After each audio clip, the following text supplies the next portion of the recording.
Your Honor, this is Mr. Valentine, whose matters, I believe, are at the end of the calendar, numbers 26, 27, and he has declined counsel and would like to proceed on his own.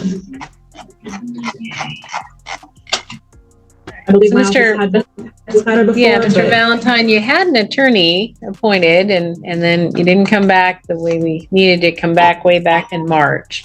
So you got an attorney sitting there, an experienced criminal defense attorney, might help you. Would you like to take the advantage of having Thurston County Public Defense represent you again? No, ma'am. Can you tell me why? Because I would like to proceed sui juris, because I believe I have my best interests, and I don't think anyone else in this court has my best interests for me. Okay. All right. Well, first, we're a couple of warrants. I'm going to turn to the prosecuting attorney, Mr. Abid, first, and see what their recommendation is on this warrant return, and then I'll turn to you. So I'll just allow you to represent yourself today as you want to. Mr. Abid?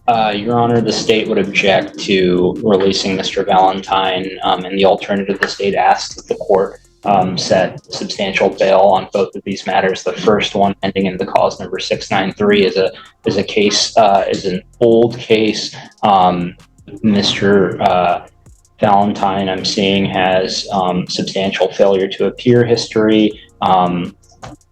This is here's sorry, Your Honor. Mr. Valentine was on warrant status for a significant period of time. In March, the court issued a $15,000 warrant on each case. The court, Your Honor, or the state, Your Honor, asks that the court impose bail in the same amount as the warrants. And this is first DUI from November of 2021, and then the second allegation, January of 2024. Correct.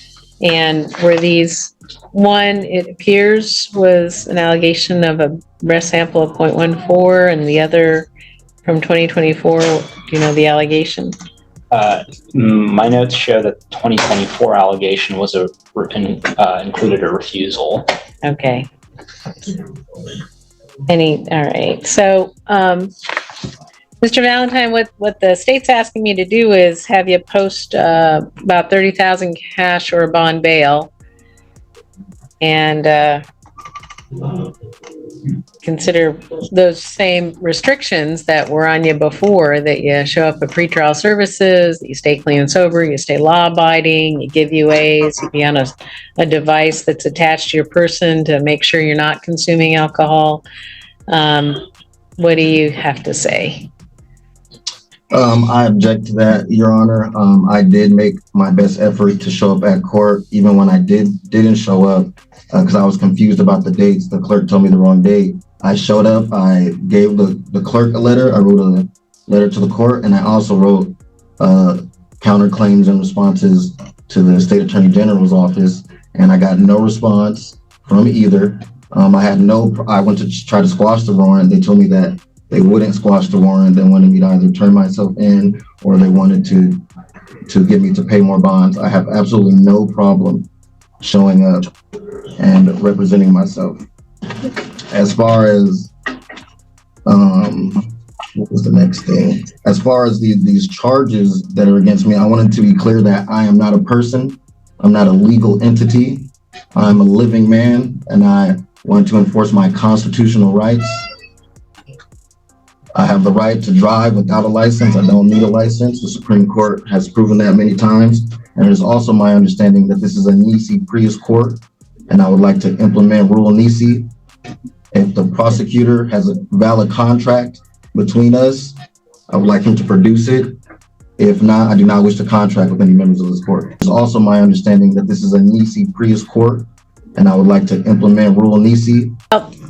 Mr. Valentine, I'm going to hold you on $15,000 cash or bond bail on each of these independently. So you'd have to post bond to be released, as I find that you're a risk to reoffend and a risk to commit, another DUI or vehicular assault or homicide, given the history, while under the influence. So you're a danger to the community is what I'm finding. And you don't come back when we order you to come back, and you don't comply with court orders. So 15,000 cash or bond has to be posted on each one of these separately, and then you have to get yourself into pretrial services within 48 hours of release and have a scram device attached, stay clean and sober, stay law abiding,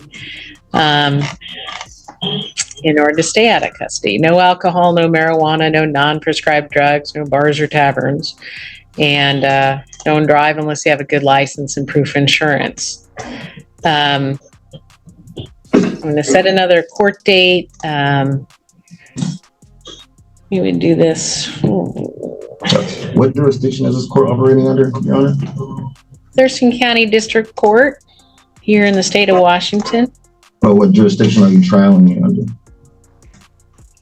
What jurisdiction? Thurston County District Court, Thurston County, state of Washington.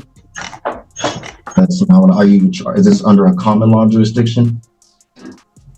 I'll have you research all that yourself, sir. I'm not going to argue with you. I have jurisdiction over you and over this matter. So is this court operating common law, ma'am? I'm talking to my clerk. 1 second. And make it clear, good, that he's proceeding pro se and that we need to do it. I am not pro se. I'm sui juris. All right. You're proceeding without an attorney. Did you take an oath to uphold the Constitution of the United States, ma'am? The supreme law of the I land? sure did. I take it every time I get reelected, and I take it very seriously. Will you be honoring that? Very seriously. Are you going to be honoring that No, oath it's today, just ma'am? pre-trial, and then we'll get it set for confirmation and jury dates. Are you honoring that oath today, ma'am? I sure am. And I do it every day. So you think I'm a person? I sure do. So you think I can be bought and sold and regulated? You think I'm a persona, that I live in the likeness of another? I think you're a human being and you're covered by the laws of the state of Washington. A human being and a person are two different things. No, I'm not interested in semantics. So I'm trying to get down to the facts, ma'am. you can define things the way you want, but the law is not agreeing with you. All right, we're going to be back on September 20th, 1:30. We'll probably talk some more about your decision to represent yourself, and that's fine. But don't be surprised if whichever judge is there has another discussion with you about that. And at any time, you can ask the court to appoint an attorney. Anytime you can hire an attorney to represent you too. You're not prevented from that. One attorney. So we'll be back on September 20th, and you need to be back in court. If you're still in custody, we'll hear you in custody. And if you do postpone, you have an obligation to get into pretrial services within 48 hours and comply with them for sobriety monitoring. And that substance use monitoring program will pay for the scram device. Can we change the venue, ma'am, for lack of jurisdiction? Well, you'll have to file all your motions in writing, and then you serve them as well on the prosecuting attorney, and then we'll set motion hearings. I don't have the resources to do that in custody, ma'am. I think you do. I don't. There's not much paper here. There's no computers I can use, no printers. They're not giving me post Offering you Thurston County Public Defense's assistance, I could. Deny the right to defend myself. You want me to hire someone else to do it? I'm a sound mind. I'm not denying that, and I'm not going to argue with you, sir. So, at any time, we can talk about standby counsel. We can talk about counsel. Everyone represented. I will continue to proceed sui juris. All right, that's up to you. I'm doing that. All right, so we're done today, and those orders will be given to you in the jail. All right, I don't consent to. Ms. Moore, is Mr. Valentine, is that Mr. Valentine with you by chance? Yes, it is. This is Mr. Valentine, Okay. Your Honor, wishes to proceed without counsel. Okay. First of all, Yeah, hold on. I'll let you know when I need to hear from you. Okay. So Ms. Moore, has your office appointed somebody to replace Mr. Gaslin? Your Honor, we were not appointed at the last hearing, and I'm not asking for appointment today as Mr. Valentine is declining representation. I have Okay, advised. well, okay, He wants I'll take care of it. Thank you. Mr. Valentine, as Ms. Moore has indicated, you've told her you want to represent yourself. I'll tell you that's a huge mistake. I will treat you like you graduated from law school. I'm going to guess that because you're sitting there next to Ms. Moore, you have not graduated from law school, but you will be treated as if you had, which means I will expect you to know everything that I expect every lawyer to know. I will expect you to do the things that I expect every lawyer to do. I will expect you not to do any of the things that a lawyer is expected not to do.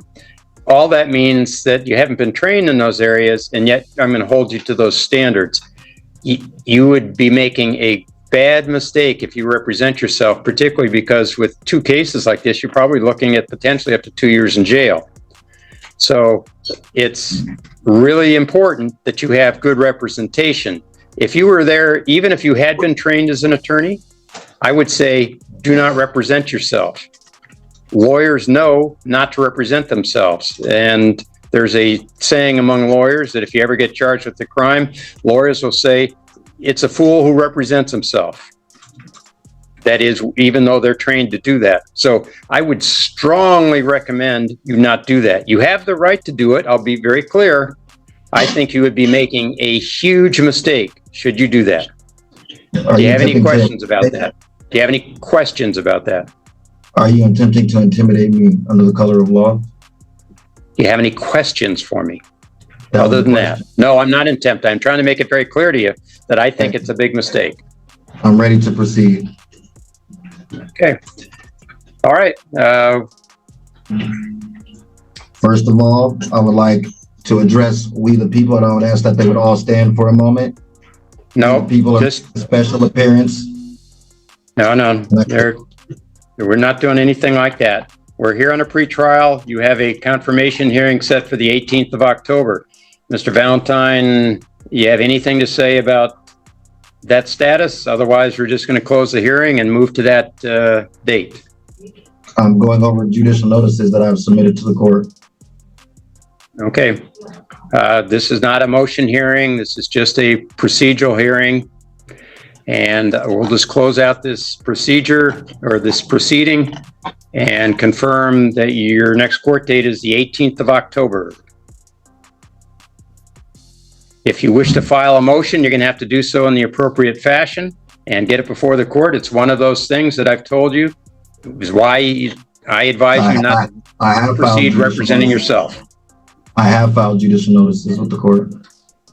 Okay, thank you. We'll set a motion hearing and have consideration of those. Thank you. All right, folks, I don't want to hear any comments. None. So 18th of October is when he's due back. And that's set for trial confirmation, Your Honor? It's set for trial confirmation. Thank you, Your Honor.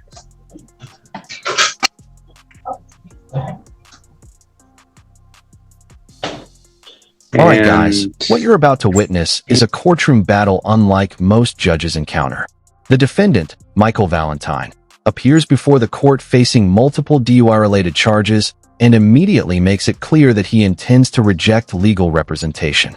Despite repeated warnings from the judge about the dangers of self-representation, Valentine insists that no attorney can protect his interests better than he can himself. From the very beginning, tensions are obvious. What starts as a routine warrant hearing quickly transforms into a heated debate over authority, constitutional rights, and the legitimacy of the court itself. As the hearing continues, prosecutors waste no time outlining their concerns. According to the state, Valentine has a significant history of failing to appear in court and has remained on warrant status for extended periods. Prosecutors argue that his previous absences demonstrate a serious risk of noncompliance and request substantial bail to ensure his future appearance. The court reviews allegations tied to two separate DUI incidents, including one involving a reported blood alcohol concentration above the legal limit and another involving a refusal to cooperate. The stakes are growing higher, and the court begins weighing public safety against personal liberty. The attorney sitting behind you from Thurston County Public Defense. Did you want the court to appoint counsel or not? No. Were you going to hire your own attorney on the matter or represent yourself? I've made it clear throughout all these proceedings that I'm proceeding sui juris. Okay. I just need to always make sure of that. We've got confirmation set for the 8th. What is it today that you want to do? I wanted to argue in some motions that I submitted to the court. A motion to dismiss, a judicial notices that I've dismissed about misconduct of the court and denied of access to the court, and I believe a motion to strike as well. Motion to strike what? It was a motion to strike. You guys had served a motion, no testimony, to my house. I'm not sure what that was. The motion was never served to me, and the docket was never served to me either. It was mailed to my home. I'm not sure why, because the state was aware that I was in custody, but that's what my motion to strike was pertaining to. Okay. Well, this is your motion today, and motion no testimony just means we didn't expect to see witnesses being called to the stand. So let me hear from the prosecutor here. It's Mr. the state's Weston? understanding that the motion to request discovery and the motion to dismiss was heard on October 28th in front of, I believe, Judge Buckley, and he dismissed those motions. And the state's understanding is that the only motion that was going to be argued today was whether the court should grant funds for Mr. Valentine to hire an investigator. That's not part of the motions I have here that were filed. There was a motion filed. I can look it up real quick, Your Honor. Since the last hearing is what I was looking at. So there was. Yeah, I objected to his denial of those motions as well, because I already submitted an affidavit of prejudice and he disqualified himself. So he shouldn't have been making any judgments on the case after that point. He also said himself that today was going to be a special motion docket where my motions were going to be heard today. So what I reviewed is what was filed after the 18th, and that was October 21st. I have a request to release you and your request, I'll go back, let me get back to your court to dismiss these charges, motion to release you, and that's what I reviewed. So is there something else pending that I was not aware of after the 18th? On this October 18th, there's one that says in Laserfish motion to request discovery, parentheses 020, parentheses. In that one, that's based on the state's notes. It shows that that was the only motion that was going to be argued today. All right, Mr. Valentine, it looks like I need to go back and kind of review real quick those issues. I thought they were all heard on the 18th.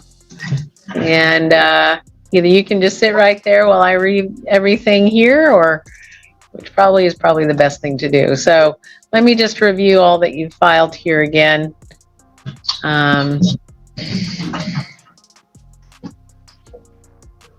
Then I'll turn right back to you. So just hang in there.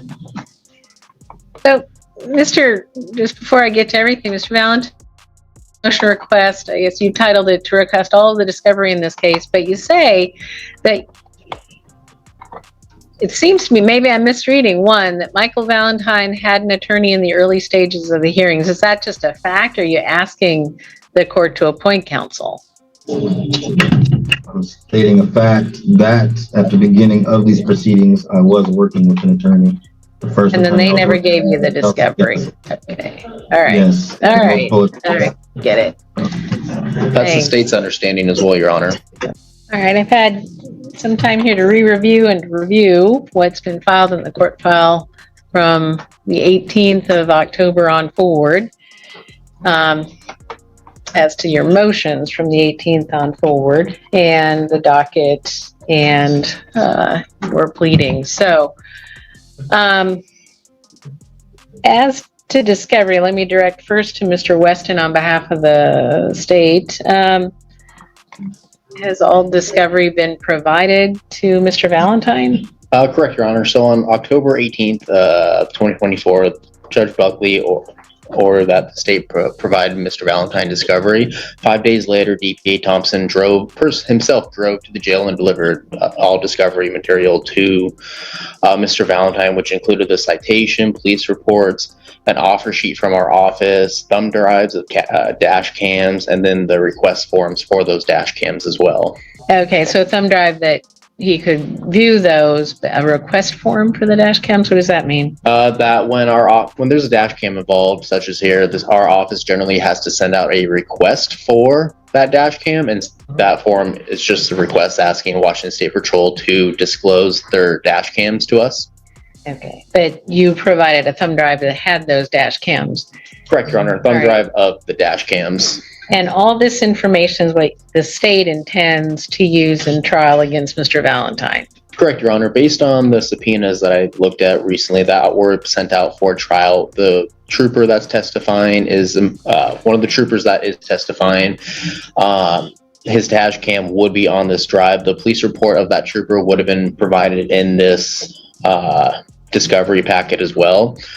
All the information that we would be using at trial was in this discovery packet that was provided to Mr. Valentine on December 23rd.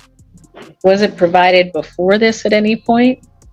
The state is unaware on whether it was or not. The state had the belief that defense counsel, who was previously representing Mr. Valentine up to a certain point, would disclose such materials to him when the court allowed Mr. Valentine to proceed pro se.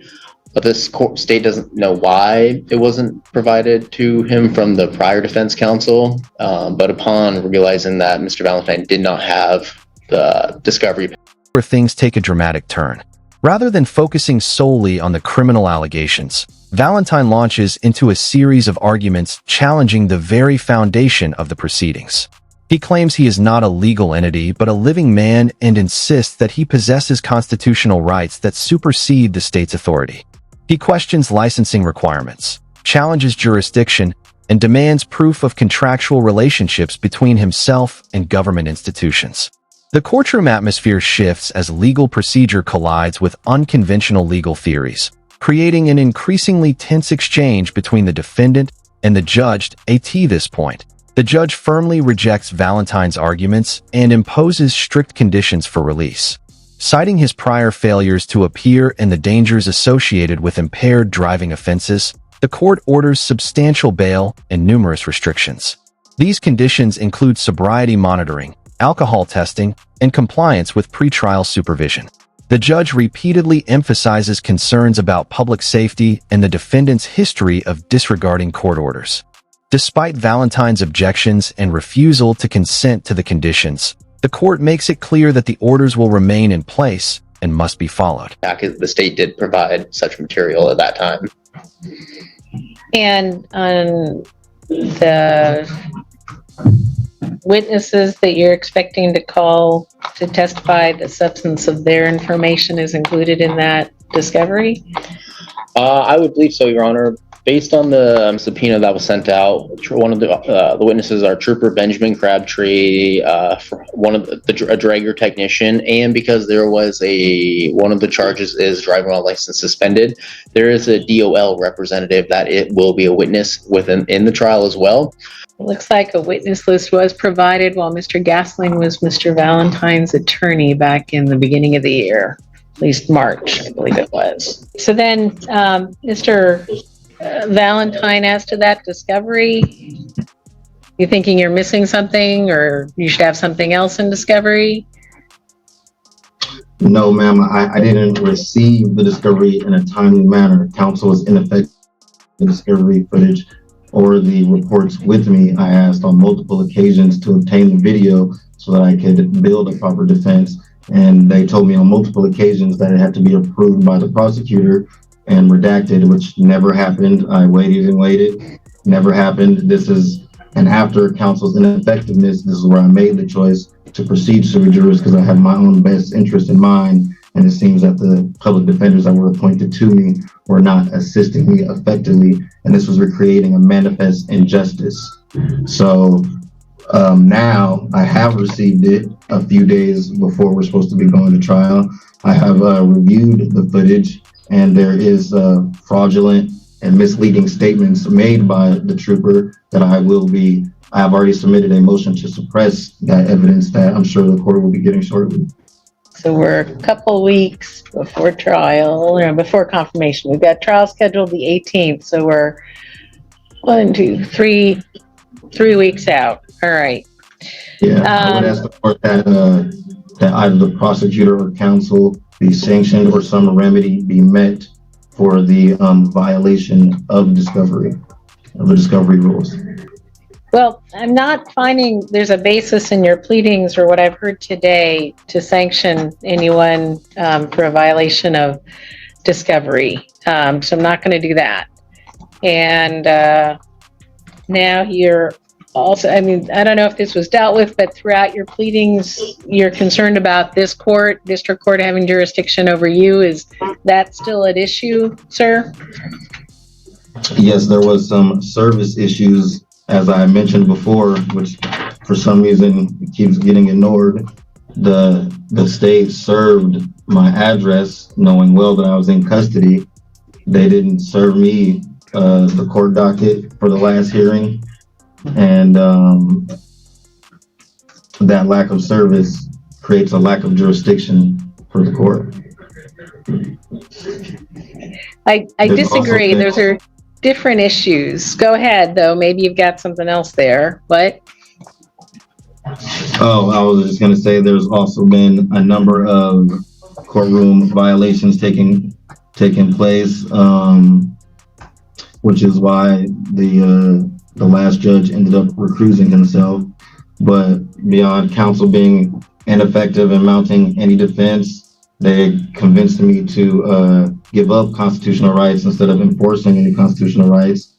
They lacked to challenge anything that the state was doing. They didn't challenge or attempt to suppress the evidence. They didn't even share the discovery information with me upon my request. And the court also was violating General Rule 43, my personal pronouns, continuing to try to say I'm pro se instead of sui juris, not acknowledging my name or acknowledging my status as an American national. I also submitted a letter from the Washington State Attorney General's office where they're acknowledging my status as an American national. They're acknowledging my fee schedule, but for some reason this court hasn't been acknowledging my pronouns at all. Help me understand what you would prefer. I would prefer to be identified as sui juris, not pro se.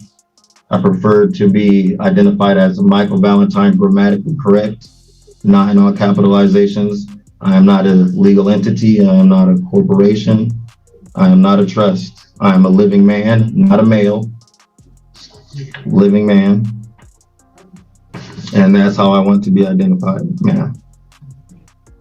So if I say Mr. Valentine, that's not what you want. I would like to be preferred as American National Valentine. All right. So, the jurisdiction, whether Thurston County District Court has jurisdiction over you at this stage, what it is an allegation of criminal behavior alleged to have been occurred here in Thurston County. So you're out 510 here in Thurston County. And so and it's driving under the influence. It's a gross misdemeanor. So the district court does have jurisdiction over those things and over you, whether you agree with the court or not. I find that today. And then discovery sounds like it's been provided. We're 3 weeks out from trial. We're 3 weeks out. The trial was like next week. Well, next week, the 8th is the day, it's called confirmation. It's when everyone determines if they're ready for trial or if we should have trial on the 18th and 19th. So the Okay. 18th and 19th is trial. So we're 3 weeks out. So I'm finding that thus far that discovery's been provided by the state to you. But it wasn't in a timely manner. It wasn't by the omnious hearing, which is the prosecutor's obligation. Well, and it was provided to previous counsel who Failed was to with Thurston share. County Public Defense. I don't have, there isn't any counsel here today now because apparently you've decided to go sui generis, as you say. And that's why my motion for discovery asked for an investigator, because someone needs to investigate all these rules being broken by counsel, prosecutors, and various government individuals. All right. Well, I'm not finding those rules being broken. It's kind of a broad and encompassing idea. I'm trying to narrow this in. See, discovery has been had. To share the discovery with me and to contact me and to help build a case. If I'm requesting a discovery, wouldn't either the prosecutor or counsel have an obligation to provide that discovery? And I see that they have now, the prosecutor has. Now as to... But it didn't previously is my point. Right, and they have now. And I don't find at this stage a reason to sanction anybody or to term anybody for that. There's 3 weeks out to trial. It's sufficient time. So, I also have a motion for release. That was also, let's see, and a motion to dismiss. And the motion to release and dismiss were both heard on the 18th. And I can provide some underlying facts. Mr. Valentine, there's something on the 18th, but then you refiled information that I reviewed on the 21st, also asking the court to consider release and a motion to dismiss the action against you. And is there something different than what you argued on the 18th that you filed on the 21st? I didn't get to argue anything on the 18th. The judge read and made his own decision. I didn't argue anything. He told me on the record that I would get a chance today to argue my motions, and I presented certified mail receipts of the time that those were filed to the court as an exhibit, and he didn't allow me to speak or acknowledge any of those notices or motions, which is denying me access to court and obstructing my right to be heard, which is a constitutional right, a violation of due process. All right. And I think I understand that what you said there in your pleadings here. Now I understand that maybe that didn't come back before the court then. So here we are. Valentine repeatedly questions whether the court possesses lawful jurisdiction over him. He demands to know whether the proceedings are operating under common law and challenges the authority of both the judge and the legal system itself. The judge refuses to engage in lengthy debates over legal semantics and repeatedly states that Thurston County District Court has jurisdiction over both the defendant and the alleged offenses. As each side stands firmly in its position, the gap between them appears impossible to bridge as the case progresses through multiple hearings. Attention shifts toward discovery and procedural fairness. Valentine accuses previous defense attorneys of failing to provide critical evidence and claims that government officials have violated his constitutional rights. He argues that delays in receiving police reports, video footage, and other materials have prevented him from preparing an effective defense. Prosecutors counter that all required materials have now been delivered and maintain that any previous communication problems do not justify dismissing the case. The courtroom becomes a battleground over responsibility, accountability, and due process. So first things first, let me get back to, I have a few things up here electronically. That's why I'm looking back and forth to screens. And so the basis for the motion to dismiss is deprivation of my constitutional rights under the color of law, governmental misconduct, ineffective counsel. And then that kind of follows thereafter. If the court were to grant that, then a release from custody, or is there something else on your motion to for release.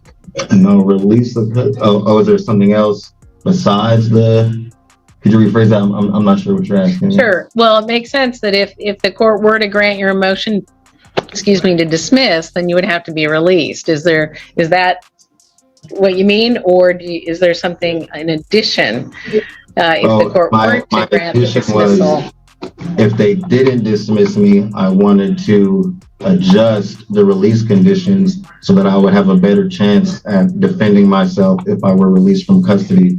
I feel like the state took extreme measures in making sure I show up to court, and I would ask, if dismissal is not granted, that we adjust that to some less restrictive measures so that I can go home, have access to the internet, to paper, to private phone calls. I would be betterly suited to defend myself if I weren't confined.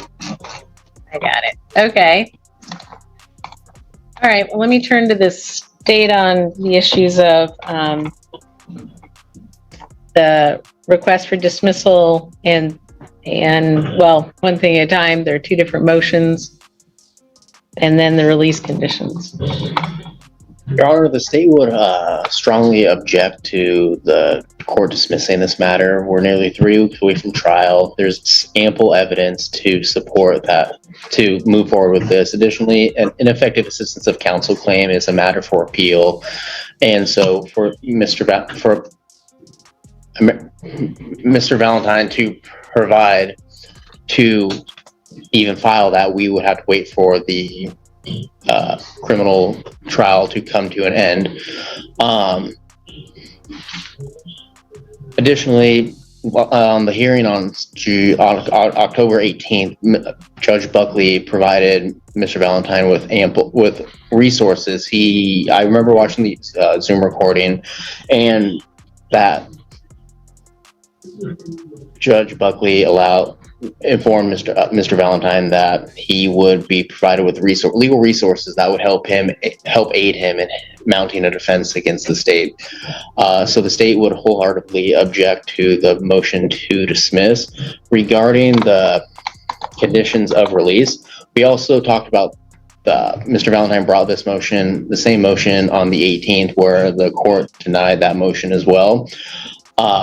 Part of the facts underlying that is, during that time, the state did move to dismiss one of the DUIs at that time. And so based on that, the court still found that there was a real concern for public safety. And so the court still kept the bail imposed. Additionally, from the 18th to today, according to CRR LJ 3.2, the court can only modify conditions if there's a change of circumstances, new information, or a showing of good cause. And there's been nothing within the last 10 days that has shown that has been provided or mentioned that would fall under one of those, except one of those reasons. Additionally, I've received information earlier today that the state has received talks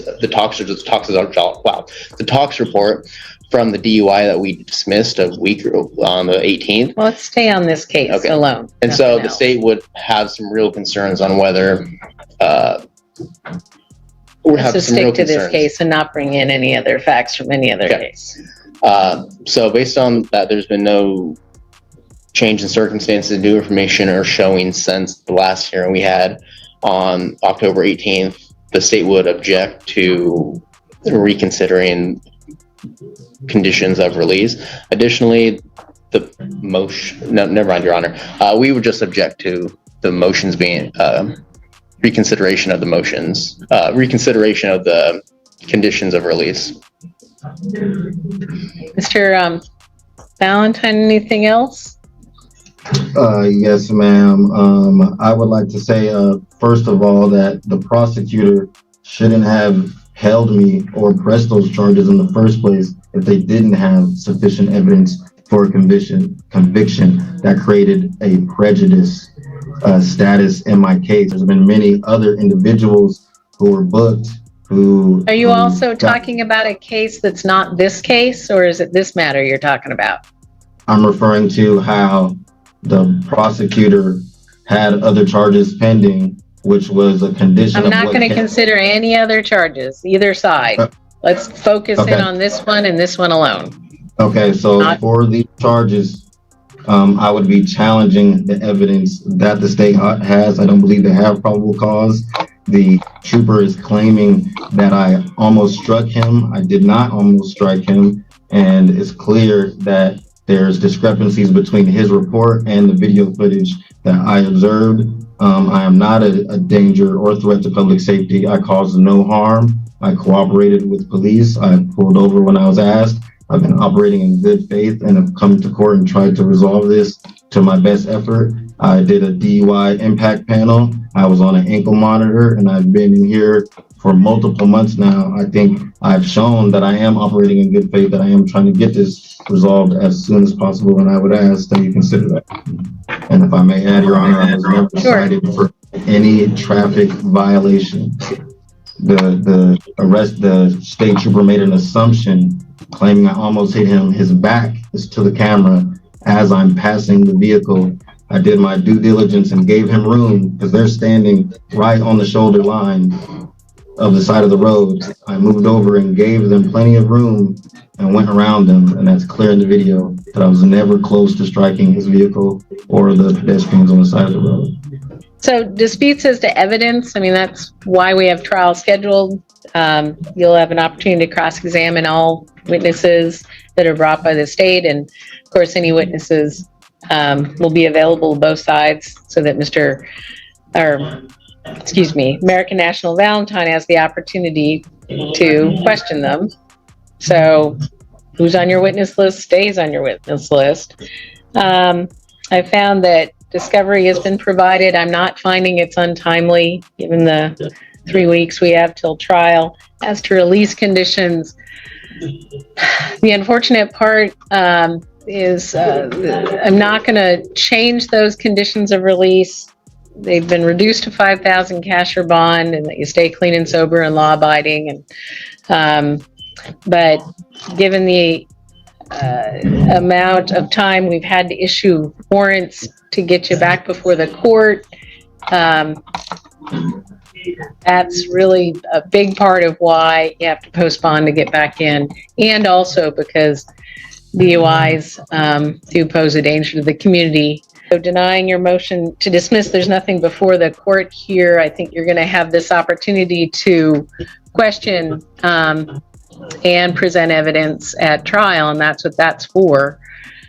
That's not a basis. The disagreement in evidence is not a basis to dismiss at this juncture, and you will not be released on different conditions. The conditions stay the same. Yeah, my motion to dismiss was based on the misconduct. It wasn't based on the evidence. Well, I read several motions here, so thank you. I saw it also as to what you've said today about evidence or the lacking thereof.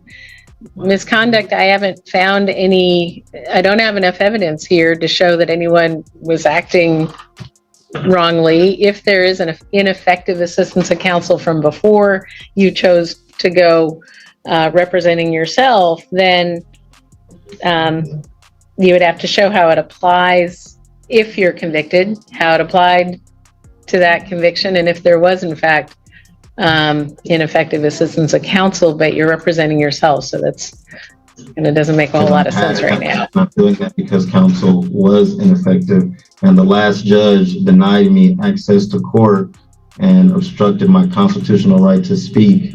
Isn't that grounds of misconduct, ma'am? I don't have enough evidence to find that. So that's the issue. I have witness statements that were submitted to the court.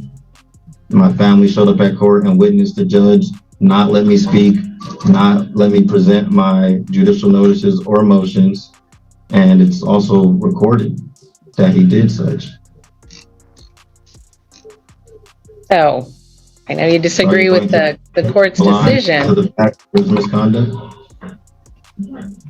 I don't find misconduct. I don't have enough evidence to find that. And so we're set for trial confirmation November 8th. I'm going to keep everything set as is. Trial is scheduled for November 18 and 19. And if you post bond, then you bring yourself in. If you don't, then we'll be sure that you're there. The facility will be sure that you're there. I'm indigent, ma'am. I cannot afford a $5,000 bail. Is there any way we can bring that down anymore? And again, I'm not going to change that bail amount. We've reduced it already earlier, and I don't see a substantial change in circumstance is what Rule 3.2 requires of me. So everything stays the same. All right, so Well, covered everything. Yep. To a higher court. You can always go to the Superior Court and ask for a writ to overturn any of the district court's decisions. But right now, we're still proceeding to trial until which time the higher court tells this court to stop or to do something else. Yes, I am. So that's it for this afternoon. I'm just going to send you down notice again of all the court dates so you have them. And then we're back November 8th is our next court date. And you have that in hand. All right. I think that's it for the afternoon. Thanks, Mr. Thanks. I had one more question. Yep. So I still have to have a scram bracelet and can be released on my first DUI. Isn't that for people who have previous convictions of DUIs? It can be. It can also be because of a history of use and a nexus to that. Where is that history of use? Well, we've got things, let's see, going through a history of crimes committed either under the influence or minor possession or controlled substance possession alleged in Olympia. Well, that allegation was going on, and then this allegation. So all of that. How long ago was that? And then as a juvenile, there were several events as well. So there's a nexus to the criminal history that the court knows of, as well as the event itself. So the conditions remain the same. Confrontation reaches another critical moment when Valentine seeks dismissal of the charges, alleging governmental misconduct and ineffective assistance of counsel. The judge carefully reviews his arguments, but ultimately concludes that there is insufficient evidence to support such drastic action. While acknowledging Valentine's dissatisfaction with prior proceedings, the court finds no basis for sanctions or dismissal. The judge explains that disputes over evidence and witness credibility are matters for trial, not grounds for ending the case altogether. Once again, Valentine's objections are formally noted but ultimately denied as the final hearing approaches. Valentine insists that he still requires additional records, transcripts, and legal assistance before he can adequately defend himself. The court explores the possibility of standby counsel while attempting to balance his desire for self-representation with the practical realities of preparing for trial. Ultimately, the judge grants a short continuance to allow additional time for preparation and communication with legal resources. Yet despite the delay, the underlying conflict remains unresolved. The courtroom battle has evolved far beyond DUI allegations, becoming a broader clash over authority, rights, and the limits of self-representation. As trial draws near, all eyes turn toward what promises to be a highly contentious courtroom showdown. Otherwise, all the rest will just hear the day of trial, get that figured out. Are you prepared to go to trial on the 18th and 19th? No, I'm still waiting for some documents from the Office of Assigned Counsel, a request for stipulated facts, the case transcripts, bonds, and bar numbers of the individuals of the case. Okay, let me ask you, how is that going to impact your defense at trial? Because I need to go over the documents and the case transcripts, things that I've submitted and things that have been done by government officials in the case previously. But what does it have to do with your defending against the charge? That's what I'm trying to figure out. So that may be something that you want to, I'm not sure what you want to do with that. If you're thinking that there's governmental misconduct or ineffective assistance of counsel, or you want to make a bar complaint or something. All of the above. Yeah, that doesn't impact the issues as to bringing a trial forth on the charges. Well, it does, because We I'm going understand against that. the state, Mhm. and the state's governmental misconduct is a direct effect of how the case is turning out. Okay, so let's put that aside. Would you be ready to present your defense? Once I get those documents, I will be able to. Okay, all right. And so those documents would be transcripts of the court records Yes, and a request for stipulated facts. I don't know what that is. Stipulated facts. What do you mean by that? I made a judicial notice over the facts of the case, of what I was trying to get straight with prosecution, and none of those questions were answered, as far as the legal terminology that we're using. So what they're charging you with, or what is it you want from the prosecutor? There's a judicial notice I made. I'll have to see the transcripts to see exactly what I put on my judicial notice, but the terminology used by the court officials are misguiding. So I was trying to get an understanding with prosecution of what exactly is being meant by the legal terms being used. For example, like the state of Washington and Washington State being two different things. Okay, they're not. I see that you may think they are, but effectively in law, they're not. It's not an issue here. Let me just kind of look at some of the things you filed and see. Okay, so, all right, transcript of past hearings. Something from the prosecutor that I can't quite figure out. You want information about the previous attorneys that may have represented you for a short Yeah, I wanted time? the communication between previous counsel and the prosecution, the case transcripts, and the bonds on record, and oaths of office. Okay, of the oaths of office of the prosecutor who? You and the prosecutor, and for the attorneys that I previously had. Well, for me, you could just go to the auditor, state auditor, or in the city or the county auditor. They have everything there. Prosecutors, you can always ask the prosecuting attorney's office. I don't Would find the that. Office of Assigned Counsel can't provide me with that? You can certainly, yeah, ask them too. Ask them for their people, what they have. I can't say. Okay, what yeah. that- I haven't got a response yet. I've sent the email. I've called them and sent the email. All right. So again, you're representing yourself. Still trying to figure out how those are impediments to. Because even though I'm Taking this representing to myself, court. the court is still obligated to provide legal assistance. The court isn't supposed to provide legal assistance to either side of you. We're supposed to make sure things are done right and fairly. I can't assist you in your trial. That would be wrong, because I can't assist the state either in their trial. Don't I have a constitutional right to counsel? You do, and we did appoint Thurston County Public Defense at one point. So yes, they are appointed to provide legal assistance for me. Yeah, and so, When I put in my motion, I said that I didn't want to be represented, but I still wished to have legal assistance. yeah, I just well, don't want anyone speaking for me. so you want standby counsel is what we would generally call it. Someone who would pretty much sit in the audience, and if you wanted to step back and ask a question of them, you could ask a question of them. A lawyer from Thurston County Public Defense. That's pretty much the utmost of what a standby counsel does. Is that what you're asking for? Because I'm asking for legal assistance. It's my understanding that I have a constitutional right to counsel. sure. And so I'm asking that the state in some manner provide me with someone who will assist me with my legal affairs. I don't want to be represented or deceived into taking someone else's opinion of how to handle things. Well, you don't get to kind of pick and choose how it's done. We've appointed counsel at one point, and you didn't want to do that.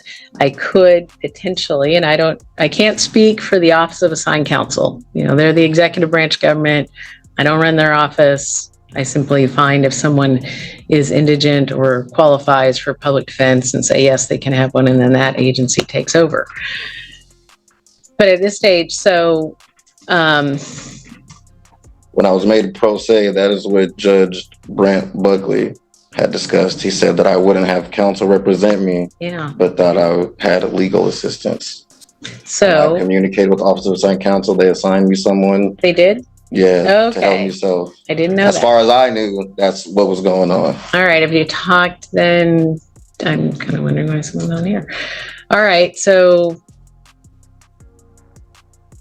since that you need to, have you had contact with that person since Yes, that it's someone with the appointment? last name Thomas. I don't have it written down, but yeah, I've called and sent him some emails. I got him from the supervisor. Mr. O'Connor? Yeah, Mr. O'Connor, Okay. yes. He told me All right. someone, I think Alex Thomas or something like that, was Okay. someone he referred me to, and I've contacted them, but I haven't got a response back from them. And when was that? This was just before I got out of jail, so Just the end of last month? yeah. Somewhere around there? Yeah. Okay, or beginning. All right, well, so we're like 10 days to trial. You haven't talked to the attorney that's public defense has provided for legal assistance. And so is that part of why you're Yes, not ma'am. ready to go? Okay, Yeah. because that makes more sense to me. All right, well, let me turn to Mr. Abid, who's representing the state on that issue. State would have no objection to a short set over, Your Honor. All right, so now just so you understand, you're asking for a continuance. It's a fair request. I would find what we call good cause for that request.